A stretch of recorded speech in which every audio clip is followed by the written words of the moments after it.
What's up, everybody? It's BTR, Bezo the Rebel, and back at you again. Just watched Deontay Wilder versus Chris Arreola fight. It was, as to be expected, it was a mismatch. It was something that I think that was still entertaining nonetheless. I think it was interesting to see Deontay make his progressions as far as utilizing different punches such as uppercuts, different things as far as moving, check hooks, and making sure the jab is actually something that hurts, making sure it's not just a stick out there, even though that's what they call it, but making sure that it's not just a reach finder or a range finder, but making sure it hurts your opponent when it lands. And that's what he has been working on. I like that. I like the fact that he fights like a big man. He's 6'7". He fights 6'7", and he made Chris Arreola look like the smaller man. So much respect to him. Much respect to Chris Arreola for showing up on 9 days notice. So boxing's a tough sport. I mean, this would have been a tough fight. It'd have been a tough out for Chris, even if he had a whole year to prepare against a guy like this at this stage in his career. And so 9 days, in advance, even tougher.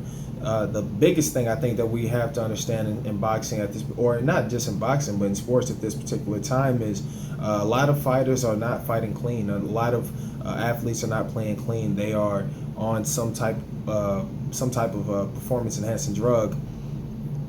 Every day we're finding guys getting, especially in baseball, happens in basketball to a lesser extent, happens in football, happens in MMA, where guys are getting caught left and right in boxing, and so many different fighters have been caught left and right, just playing dirty, and this is a time in sports where it makes you, it's sad because it makes you think that everyone is on something. I was talking to my father. I said, man, it seemed like 90% of the fighters, 90% of anyone with an impressive physique is on something, and heck, even the ones that physique isn't so impressive, they're on something. It seems like James Toney was caught when he beat John Ruiz, and James Toney was kind of fat at that particular time. So it's always interesting to see who gets caught with the steroids, and that's why this fight turned out to be Chris Arreola versus Deontay Wilder instead of Alexander Povetkin, because of him getting caught with those